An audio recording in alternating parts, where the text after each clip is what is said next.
Aries, hi, welcome to the Yellow Mandala.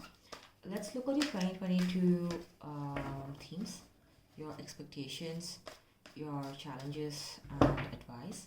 And let's also take a look at your lessons from last year and your achievements from last year.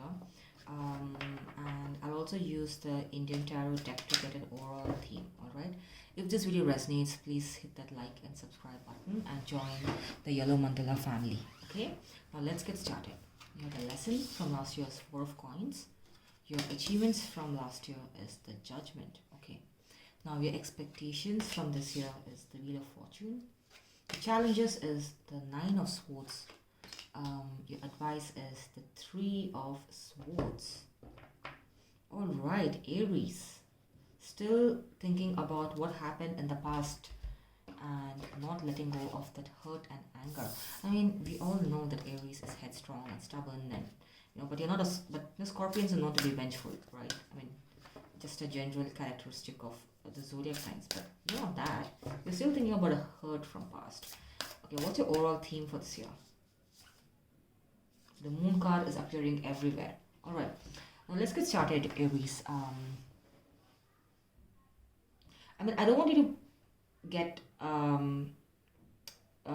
frightened that, oh my god, there's so many swords energies. Swords energies are good because for me, swords energies are working on things that the universe wants us to work on and learn the lessons.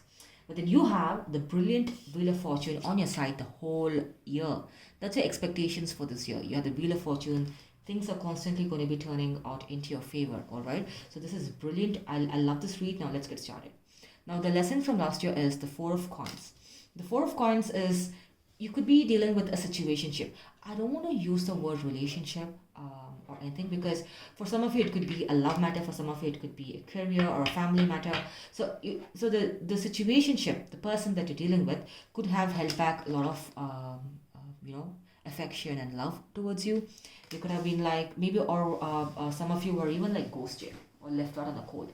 For example, I'm getting a specific message that if you're dealing with a career that recruiter never got back to you, that's really unprofessional when people don't get back to you that, hey, sorry, we've decided to do other things, or this person that you met never got back to you, like, okay, fine, we went on a first date, like what next, and they just ghosted you.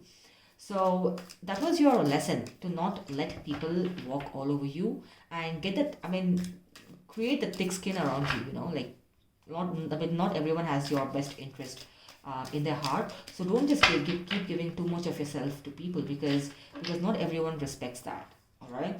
The Four of Coins is clarified by the Temperance, the King of Wands, and the Magician. You could have been so this person, again, for me it seems like this person was a player if for your love situation, and they were just like, they were extremely wishy-washy. They came in, came out, came in, came out. I mean, they treated you like you were their personal McDonald's, like like a fast food restaurant. That I'm just gonna walk in and out of Aries' life and they're just gonna be fine. You were patient with them. I don't know why you gave them so many chances, Aries. Like seriously, they never respected you, and it just gave them a lot of chance.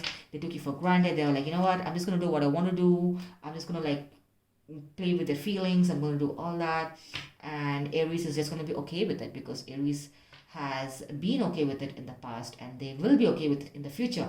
So they took you for granted, and I feel like you realized that this is some sort of a sick mind game that this person is playing on you. So universe is really pissed off with this person as well because your achievement is the Judgment.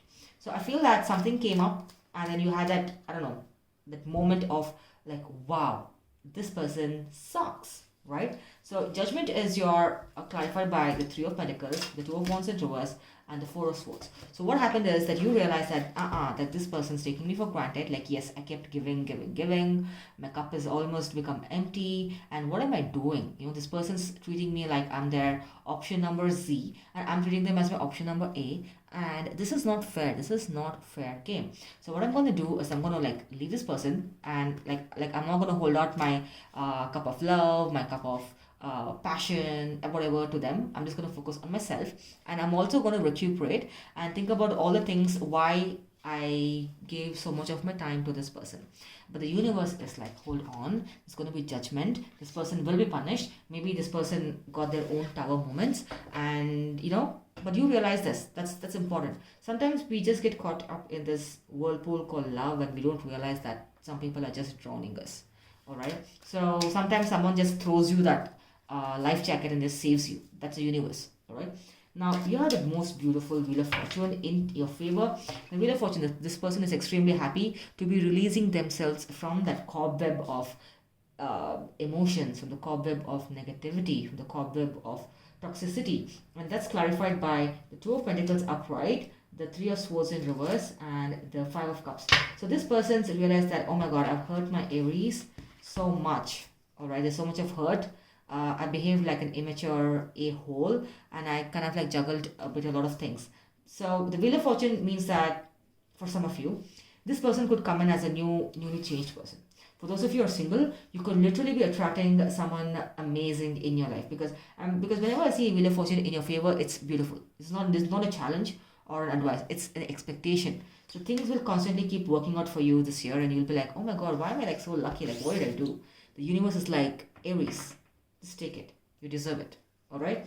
That's beautiful. So you're not going to be crying over spilt milk. You'll be like, you're picking up the pieces of your heart. You're marching forward towards greatness. You're going to find your true north this year. That's beautiful, Aries.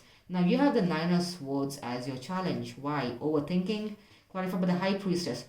When the High Priestess comes in reverse, it feels like someone's getting extremely secretive. Someone who's not trusting the universe.